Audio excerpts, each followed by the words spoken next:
그래서 먹고 싶은 것도 많이 바뀌는데요. 비 오는 날에는 부침개, 무더운 오후에는 그냥 시원한 냉면 한 그릇. 그렇게 바뀌죠. 날씨 따라 기분 따라 먹고 싶은 갖가지 음식들 이제 척척 만들어 보는 것도 좋을 텐데요. 바로 저 김아진과 함께라면 아마 그게 가능하실 겁니다. 자, 그럼 김아진의 오늘은 뭘 먹지? 시작할까요?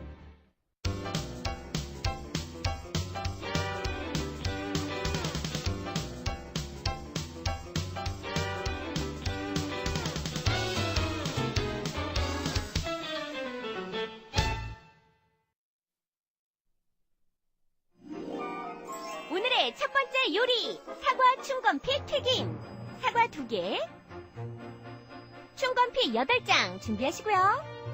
레몬 반개, 사과조림에 건포도, 설탕, 녹말물, 버터, 아몬드 썬 거 준비하시고요. 계피가루, 설탕가루, 소금, 달걀 흰자, 튀김기름도 준비해주세요. 먼저 볼까요? 우선 사과는 4등분해서 얇게 썰어주세요. 달궈진 후라이팬에 버터를 두르고 준비된 사과를 넣고 볶다가 약간의 소금을 그 위에 솔솔 뿌리고 사과 찰떡궁합인 계피가루도 넣어주세요. 녹말 물도 잊지 마시고요. 사과를 걸쭉하게 졸여준답니다.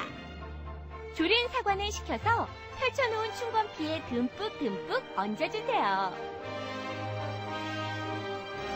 옆면에 달걀 흰자를 골고루 발라 돌돌 예쁘게 말아주면 사과 충건피 완성! 튀김 기름에 완성된 사과 충건피를 노릇노릇 갈색이 될 때까지 튀겨주면 바삭바삭 맛있는 사과 충건피 튀김이 만들어집니다.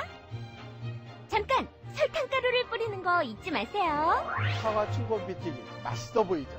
근데 정말 해주면은 아이들이 너무 맛있게 먹는 음식이거든요.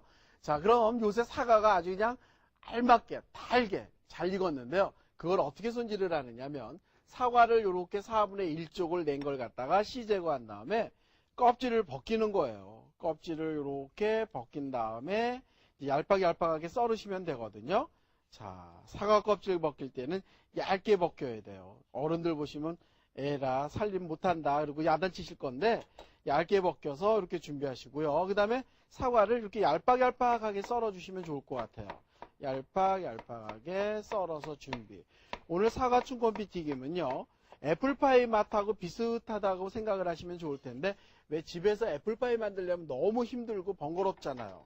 그리고 못 만드는 사람들은 미리 겁먹고 뭐 만들지도 않을 텐데요. 오늘 저랑 같이 이렇게 사과 충건피 튀김을 만들면요, 너무 쉬워요. 무엇보다도. 그래서 여기에 이제 자리를 옮겨서 한번 볶아보도록 하겠습니다. 먼저 여기다 이렇게 버터를 넣어주세요. 자, 사과를 그냥 식용유나 올리브에 볶는 게 아니고요. 버터에다 볶으면 굉장히 고소한 맛이 살아나거든요. 여기다 넣는 게 뭐냐면 사과예요. 사과 이렇게 썰어서 준비한 걸 여기다 이렇게 넣어주시고요. 자, 그 다음에 이제 이거를 살짝 볶아주시는 거죠. 여기다가, 네. 이렇게 볶다 보면요. 사과에 버터가 다 이렇게 묻는데요. 사과가 버터하고 만나면 어떤 향이 되느냐면 아주 달짝지근한 그 사과의 향이 살아나면서도 부드러운 그런 맛이 나오고 향도 나오거든요. 자, 이렇게 지금 제가 볶고 있죠. 자, 이렇게 볶다 보면 이제 여기에 이렇게 사과에서 수분이 나오는데요. 이때 이제 집어넣는 게 뭐냐면 설탕을 넣어주는 거예요. 설탕을 자기 분량을 여기다 다 넣어서.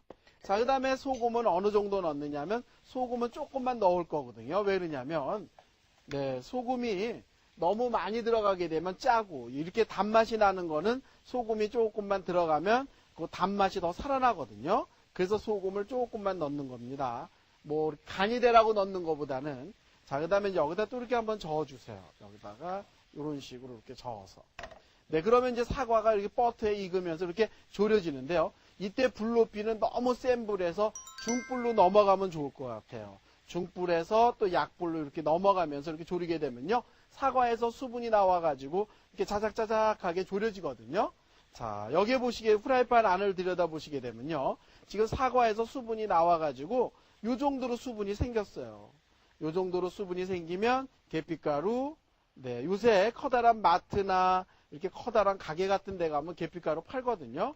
계피가루를 여기다 이렇게 넣어서 이렇게 저어주시면 되는데요. 사과하고 계피가루는 정말 궁합이 잘 맞아요. 네, 그래서 사과 이렇게 졸일 때 계피가루를 곧잘 사용하거든요. 자, 그 다음에 이제 여기에다 넣는 게 뭐냐면, 네, 아몬드하고 건포도를 넣을 거예요. 건포도 넣어주시고요. 건포도 들어가면 아이들 좋아하잖아요. 건포도 넣어주시고, 그 다음에 아몬드 이렇게 슬라이스한 거, 잘라놓은 것도 넣어주시고, 그 다음에 이제 이걸 또 한번 또 저어주시는 거예요. 그러면, 네, 아몬드하고 건포도가 아주 맛깔스럽게 이렇게 또 어울려지겠죠. 자, 그 다음에 이제 여기다 넣는 게 뭐냐면, 녹말물을 조금만 넣어주세요. 왜냐하면 국물이 있으면 춘건피 말았을 때 춘건피가 이렇게 젖어서 바삭하게 안 튀겨지거든요. 그래서 이렇게 녹말물을 조금만 넣어가지고 그 설탕물이라든가 사과에서 나온 물을 이렇게 캄프라치 하는 거죠. 없애게 이렇게 섞어주시는 거죠. 자, 녹말물이 들어가니까 어떻게 됐어요? 감쪽같이 없어졌죠.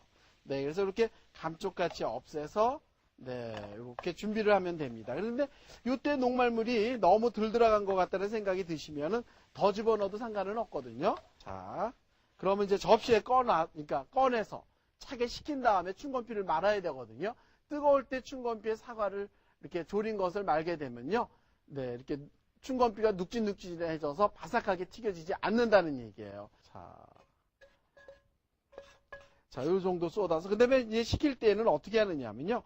프라이팬에서 꺼내가지고 접시에다 이렇게 넓은 접시에다 펼치세요. 그래서 요게 빨리 식으라고 뭐 선풍기 앞에 가도 되고요. 부채질해도 되고. 그래서 이렇게 식히면 될 것 같습니다. 그래서 요 앞에 정리를 해놓고 이렇게 내놓고요. 자, 사과 볶은 게 이제 식으면. 네. 오, 지금 이 스튜디오 안은요. 냉방이 너무 잘 돼가지고 벌써 사과가 식었네요. 아, 시원하다. 자, 그래서 이제 어떻게 하느냐면 이 춘건피를 말아야 되는데요. 춘건피를 제가 이렇게 봉지 안에다 넣어놨어요. 이렇게 넣어놓은 이유는요. 사실은 춘건피가 나오면은 네, 빨리 마르거든요. 그래서 봉지 안에다 이렇게 넣어놔서 빨리 마르지 못하게 이렇게 준비를 해놨는데요. 자, 이렇게 꺼내서 제가 한 장을 보여드리겠습니다. 이게 지금 춘건피인데 중국 재료상에 가면 많이 팔거든요. 50장에 한 3,500원 정도니까 한번 사서 쓰고 또 이렇게 냉동실에 넣었다가 쓰시면 되는데요. 냉동실에 넣어둘 때는 박스 테이프로 완전히 밀봉을 한 다음에 냉동실에 넣어둬야만 다음에 또 사용하실 수가 있고요. 그럼 춘건피 없는 사람은 어떻게 하냐고요? 아, 물론 후드TV 김하진의 오늘은 뭘 먹지를 보시는 분들은 지방에서도 보시니까 이거 없을 때는요. 만두피를 해 먹으면 좋을 것 같아요. 만두피에다 돌돌 말아가지고 먹으면 춘건피에 먹는 맛하고 똑같이 느낄 수가 있거든요. 자, 그럼 이제 춘건피를 제가 많은 거를 보여드리겠습니다.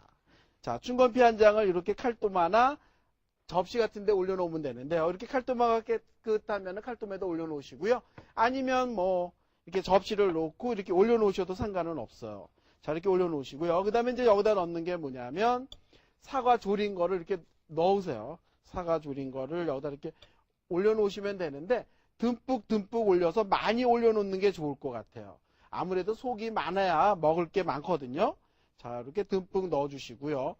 그 다음에 이 사과 졸일 때 저는 오늘 레몬즙을 사용을 안 했지만 레몬을 갖고 계신 분들은 레몬즙을 2큰술 정도 넣어주시면 좋을 것 같아요. 저는 왜 안 넣느냐면요. 뭐 레몬 없는 가정들도 많잖아요. 그래서 저는 일부러 넣지 않았습니다. 그 다음에 여기다 이렇게 한번 접어주시고요. 그 다음에 여기서 이렇게 한번 굴르세요. 이렇게 한번 굴러서 네, 이렇게 접어주시고요. 그 다음에 넣는 게 뭐냐면요. 네, 달걀 흰자입니다. 달걀 흰자를 여기다 이렇게 바르는 거예요. 붓질을 하듯이 전부 바릅니다. 이거를 만약에 물로 바르게 되면요. 네, 춘건피가 불어가지고 바삭하게 튀겨지지도 않고 축축 늘어지거든요.